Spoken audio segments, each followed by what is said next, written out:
लेकिन उन रिश्तों में कोई भी सच्चा पक्का साथ निभाने वाला नहीं है। वो एक सपने की भांति हैं, टूट जाते हैं, छूट जाते हैं, दुख देते हैं, सुख भी मिलता है, परंतु ये एक बनावटी सा खेल सपने जैसा लगता है, जिसको हम ये सोचने पे मजबूर होते हैं कि आखिर हमारे जीवन का लक्ष्य क्या है और उस जीवन के लक्ष्य को हम प्राप्त कैसे करें। जीवन का लक्ष्य तो यही है कि इंसान के रूप में प्रभु ने हमें ये अवसर दिया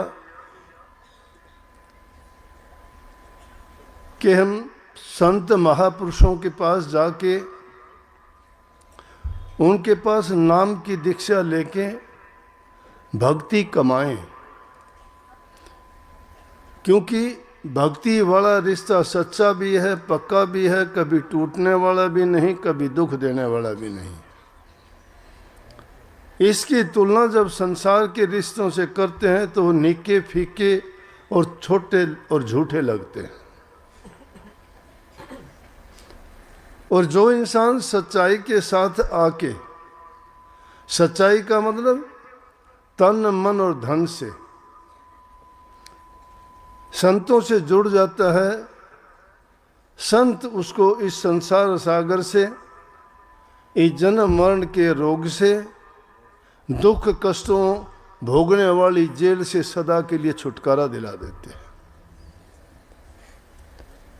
संत यही तो कहते हैं कि तुम इंसान का चोला पाके नेक कर्म करो, इस झूठे पाखंड में, बनावटी दुनिया में,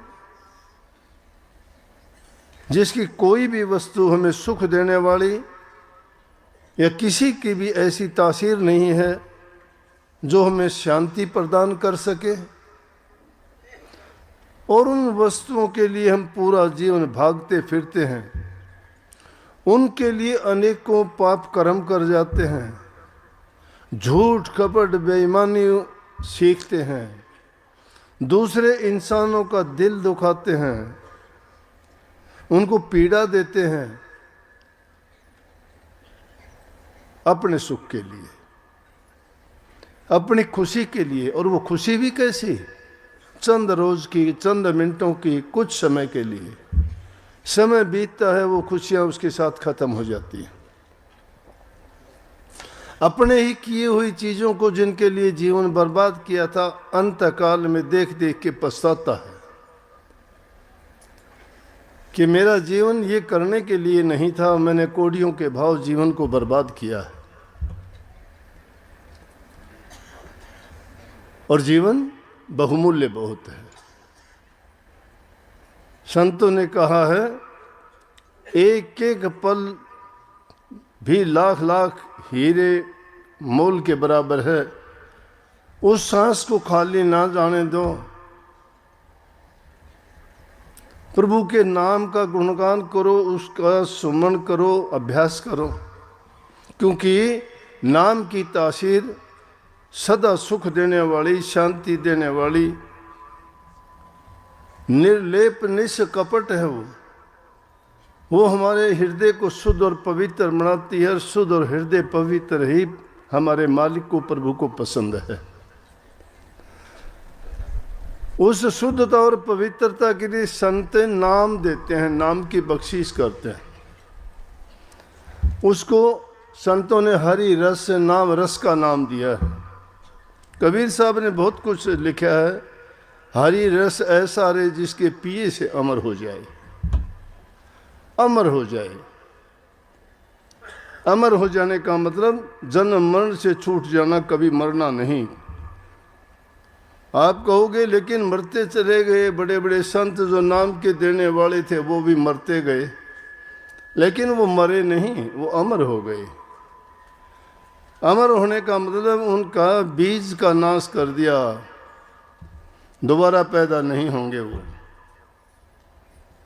दुख किस चीज का है? बार बार जन्म लेते हैं, मरते हैं, कर्म करते हैं, गंदे मंदे जैसे भी कर्म होते हैं। अच्छे किए तो अच्छा जन्म मिला, बुरे करे तो बुरा जन्म मिला। लेकिन प्रभु की भक्ति करी तो जन्म मरण का सिलसिला ही खत्म जब हो गया, तो अमर होना है कि ना जन्म लेंगे ना मरेंगे।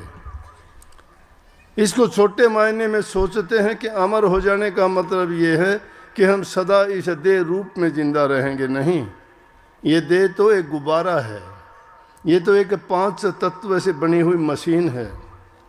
इसमें बोलने वाला तोता प्रभु की दी हुई रूह आत्मा है, वो उसकी अंश है। ये जर्जर हो जाता है, वो छोड़ के चली जाती है, लेकिन इसमें रहते हुए जो कर्म कमाते हैं वो कर्म फल हम बनाते हैं। ये शरीर अमर नहीं होता, 5 तत्व और 3 गुण से निर्मित है। वो 5 तत्व अलग अलग बिखर जाते हैं जब समय आता है। लिखते हैं रोजाना, सुनते पढ़ते भी हो, किसी के जाने के बाद भी कहते हो, अखबार में निकलवाते हो, कार्ड छपवाते हो, कहते हैं कि वो 5 तत्व में विलीन हो गया। 5 तत्व मिट्टी, जल, अग्नि, वायु, आकाश हैं, और उनके सब के मेल से हमारा शरीर बना है। वो सारे के सारे जब इसमें से वो रूह निकल जाती है तो ये तत्व अपने आप में हवा हवा में मिल जाती है, मिट्टी मिट्टी में मिल जाती है, और वो सब के सब जाके आकाश में समा जाते हैं। परंतु रूह ने जो कर्म कर लिया, उसे कर्म के करने के कारण वो उस कर्म को भोगने के लिए दुनिया में मुसाफिर बन बन के आती है। मुसाफिर क्यों कहा गया?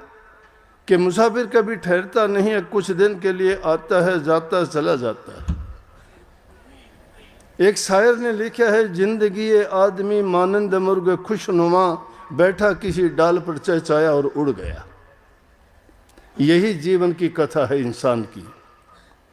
ये एक उस पक्षी की भांति है, मानंद मुर्गमुस एक पक्षी की भांति है। ये किसी पेड़ की डाल पर कुछ समय के लिए बैठता है, चहचहाता है। दुनिया में हम वही तो करते हैं, क्या नई बात है? ऐसा ही करते हैं, और फिर छोड़ के चले जाते हैं, उड़ जाते हैं। ये कहानी है हमारी, लेकिन फिर भी समझते नहीं हैं। दुनिया में रहते हुए मेरा मेरी आपा धापी माया के खेल में, काल की जेड़ में ऐसे उलझे हैं कि हमारी बुद्धि को हर लिया भूल जाते हैं। बड़ी ठगनी है माया, लूट लेती है सबको। बड़े बड़ों को ठगया इसने, राजे महाराजाओं को, फकीरों को, तपधारियों को। भटक जाते हैं करने वाले भी। हमारी औकात ही क्या है? संतों की बात समझने में बड़ा समय लगता है। वो हमारे जैसे ही नजर आते हैं। सरगुण रूप में जब हाजिर होता है कोई, तो उसको समझना बड़ा कठिन होता है। निर्गुण की तो पूजा रोजाना करते हो आप, देवी देवताओं को सबको मानते हैं जिनको कभी आंखों नहीं देखा, प्रतिमा बना बना के पूजते हो उनको। वो निर्गुण है, बोलते भी नहीं वो, चलते फिरते भी नहीं वो, कुछ कहते बताते भी नहीं वो। तुम्हारी आस्था के प्रतीक है, तुम्हारी आस्था है। सरगुण रूप में जो प्रगट रूप में आपको सब कुछ बताता है, उस पर यकीन करना बड़ा मुश्किल है, क्योंकि वो सब काम आपकी तरह करता है। खाता है, पीता है, चलता है, बोलता है, हंसता है, दुख कष्ट खुशी सब महसूस करता है। ये सरगुण रूप है। संत सरगुण रूप में ही तो प्रगट होके हमें समझा सकते हैं। निर्गुण रूप वाले ने किसने कथा कही है आज तक? बताओ। कोई आके कहता है कि बरसों तक रोते रहो, तुम्हें ये पूछने वाला नहीं कि क्यों रो रहा है। कितनी पूजा पाठ करो, कितने हवन करो, कौन पूछने वाला? कभी आके कहा है क्या? अपनी मन्नत अपने मन से मांग के पूरी करते हो, अच्छी बात है, मैं ये नहीं कहता। आस्था है हमारी, हमारे रीति रिवाज परंपराएं हैं, वो भी कुछ हद तक हमें फल देती हैं, हमारी श्रद्धा को विश्वास को दृढ़ करते हैं। लेकिन जो फल हमें जिंदा मूर्त से मिलता है वो बीते समय के महापुरुषों से नहीं मिलता। तो ये उस रूप में माया ठग लेती है। छोटी मोटी बातों का उस तो कहना ही क्या है। एक बहुत बड़ा सेठ था, रोजाना जब जाता बाजार में से, लोग उसको धनी था, लोग धन को मानते हैं, धन की पूजा करते हैं। परमात्मा कोई मायने नहीं रखता है धनवान के सामने। कहीं भी है कि गुणवंता ना जामिए, जामिए धनवान, धनवान के बारने पड़े रहे गुणवान। धन वाला गुणवान को भी खरीद लेगा कि धनवान पैदा होना चाहिए, गुणवान की तो कोई बात नहीं, धन होगा तो गुणवान को खरीद लेंगे। लेकिन एक सेठ था, धनवान था। धनवान को असली धन वाला तो वो है जिसने नाम भक्ति की है, क्योंकि नाम रूपी भक्ति जो करता है, उस धन को जो कमाता है, उसको कोई भी न ठग सकता, न चोर सकता, न बांट सकता, न छीन सकता, ना कोई हिस्सेदारी कर सकता, कोई कुछ नहीं। वो उसी के लिए है। वो कमाई की हुई उस जीव के साथ है, वही फलदायक है, वही लाभकारी है, वही गुणकारी है, वही उसके लिए हित है। बाकी तो जीवन थोथा है। सेठ रोजाना जाता, मार्केट से गुजरता, सब कहते राम राम सेठ। बोला कह देंगे। बोले राम राम सेठ। बोला बता देंगे। अरे सेठ हम तो राम राम करते हैं, कह देंगे, बता देंगे, कह देंगे। क्या बात ये। एक दिन एक ने हिम्मत करके पूछ लिया, नहीं तो किसकी हिम्मत कोई पूछ ले। बहुत पैसे वाला था। एक आदमी ने एक दिन हिम्मत करके कहने लगे, सेठ जी क्या करूं, पीछे से तो सब बात करते हैं, लेकिन मैं आज हिम्मत करके आपसे पूछना चाहता हूं। बोले बोलो क्या बात है। बोले पूछना ये चाहता हूं, आप ये बताओ मुझे कि हम तो राम राम करते हैं, आप कह देते हो कि कह देंगे, बता दूंगा। आप बताओ और कह किसको दोगे। राम राम तो हम आपसे करते हैं, आपको राम राम कहनी चाहिए, राम राम लेनी चाहिए। बदले में आप कहते हो कि कह देंगे, बता देंगे। बोला घर आ जाना, वहां समझाऊंगा। एक दिन टाइम निकाल के घर गया वो। बोला सेठ जी आपने कहा था आज बताओ मुझे वो। बोले रुक। सेठ गया, जाके तजूरी खोली और तजूरी खोल के बोला यहाँ। बोला ये देख। बोला देख लिया, वो तो हमें पता ही है, बहुत धन है आपके पास। मैं धन नहीं, मैं पूछने ये आया हूँ, आप कहते हो बता देंगे। नहीं अरे इसको तो ही बताना है, मेरे को कौन पूछता है, इसको पूछते हो। मेरे पास पैसे नहीं होते, तुम पास भी नहीं बैठने देते, इसलिए मुझे राम राम करते हो। मेरे पास ये है, राम को याद नहीं करते। अगर सच्चाई तो ये है कि राम को याद करते तो ये तो मिट्टी है, इसकी ज़रूरत ही नहीं पड़ती। लेकिन मैं समझता हूँ इस बात को, जब नहीं था मुझे कोई पूछता भी नहीं था, आज सेठ कह के राम राम करते हैं मुझे। देख ले भाई, मैं कहता हूँ बता दूंगा उसको, जाके बता दिया तुम्हें कि तुम्हें बहुत याद करते हैं लोग। इसलिए इसे माया के पुजारी हैं हम दुनिया में, गुण के ग्राहक नहीं हैं हम। संत हमें वो गुण देते हैं कि जिसको प्राप्त कर ले उसको कहा है कि हरि रस ऐसा रे जिसके पिए से अमर हो जाए।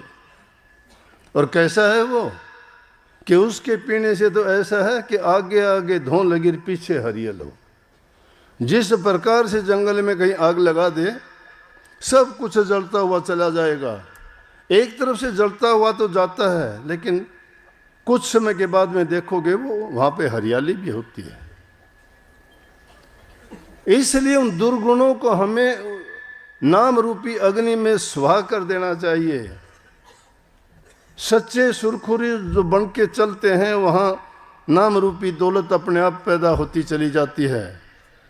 जिसके हृदय से पाप कपट निकलते चले जाते हैं, उसमें सद्गुण आ जाते हैं, सच्चाई आ जाती है, प्यार आ जाता है, संतोष आ जाता है। लेकिन कहने में आसान लगता है, करने में बड़ा कठिन है। कठिन किस लिए है कि दो घोड़ों की असवारी है हमारे लिए। ये तो संतों की कृपा है हम पर, संतों ने ये रास्ता खोल दिया। नहीं तो ऋषि मुनि जो हुए उन्होंने गृहस्थियों के लिए नहीं, अपने लिए तो बहुत कुछ किया, तप किया, साधना की, त्याग किया, बड़ी कमाई की उन्होंने खुद के उद्धार का तो कर लिया, लेकिन दूसरों के लिए रास्ता नहीं खोल पाए। उनके संग में जो गया उनको रास्ता बता दिया, दिखा दिया, कितनों को, बहुत कम लोगों को। लेकिन कलयुग में कहीं ना, कलयुग में स्वामी दया बिचारी प्रगट करके शब्द पुकारी। इस कलयुग में संतों ने दया करके शब्द को प्रगट करके भक्ति का सीधा सरल और सस्ता रास्ता बता दिया। दो घोड़े क्या है कि एक और समाज है, दूसरी ओर भक्ति का रास्ता है। एक और निवृत्ति का रास्ता, एक और प्रवृत्ति का रास्ता है। अब दोनों पे चलना बड़ा कठिन हो जाता है। कुल परिवार में रहते हो, बड़ी यातनाएं। सही संतों ने इस रास्ते पे चलने वालों में, जो भक्ति के रास्ते पे आए, कितने कष्ट उनको झेलने पड़े। कहने लगे कि ये दोनों काम कैसे हो सकते हैं, ये ऊंचे कुल में पैदा होके घर घर कैसे भीख मांगते फिरते हैं। मीराबाई को ही ले लीजिए, उनके बारे में क्या कहा लोगों ने कि राजघराने की बहू होके, क्षत्रियों के घर में पैदा होके इसको ऐसा नहीं करना चाहिए। लेकिन जो भक्ति के भाव से भर गई, जिसने उस नाम को पहचान लिया, जो अपने जीवन को सार्थक बनाना चाहती थी, जिसका सार्थक, उसका अर्थ और उसके गुण को समझ के उसको परले पार लगाना चाहती थी, जिस मकसद के लिए जीवन मिला था उसमें खरा उतरना चाहती थी, वो परवाह नहीं करते। जिनको अपने निज घर जाना होता है वो परवाह नहीं करते दूसरों की कौन क्या कहता है, क्या सोचते हैं। दुनियादारी के लोग तो अपने रंग में रंग लेना चाहते हैं।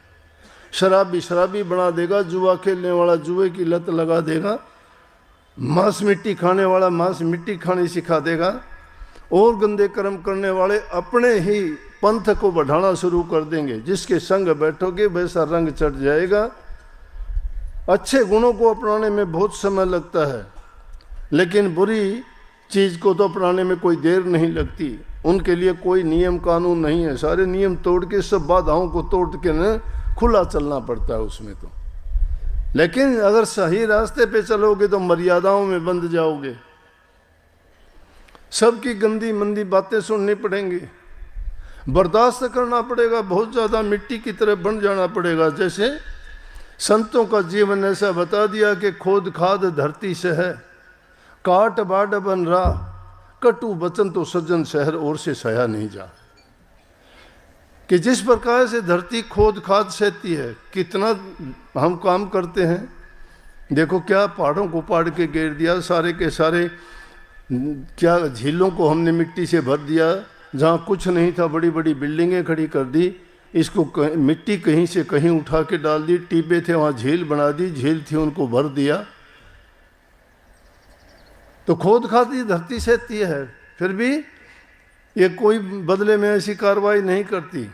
और जंगलों को नित्य प्रति काटते रहते हो, तो उसमें जो बर्दाश्त करने का मादा है वैसा हम में होना चाहिए। कटु वचन सज्जन से है सज्जनता, अध जल गगरी छलकत जात, जिसके हृदय में छोटा दिल होता है विशालता आनी चाहिए। छोटे दिल वाला बर्दाश्त नहीं कर सकता, विशाल हृदय वाला सोच के काम करता है। इसलिए संतों ने कहा है कि वो चीजें बर्दाश्त करने की आप में क्षमता आनी चाहिए कि कोई कुछ कर ले चिंता नहीं करना, बुरी भली सब की से लेना। शब्द है मन लाग्यो यार फकीरी में। जो सुख देखा राम भजन में वो नहीं अमीरी में। उस अमीरी में माया में वो सुख नहीं है जो राम भजने में देखा है। और उसमें क्या कहा, भली बुरी सबकी सुन लीजिए, कर गुजरान गरीबी में। भला कहता है तो भी सुन लीजिए, बुरा कहता है भी सुन लीजिए, लेकिन भला कहता है तो गाफिल ना होइए, बुरा कहता है तो उसमें क्रोध ना उठाइए। समता का भाव आ जाना चाहिए। समता का भाव जब दिल में आएगा, शांति दिल में रहेगी, नाम भक्ति उसी में ठहर पाएगी, नहीं कर सकते।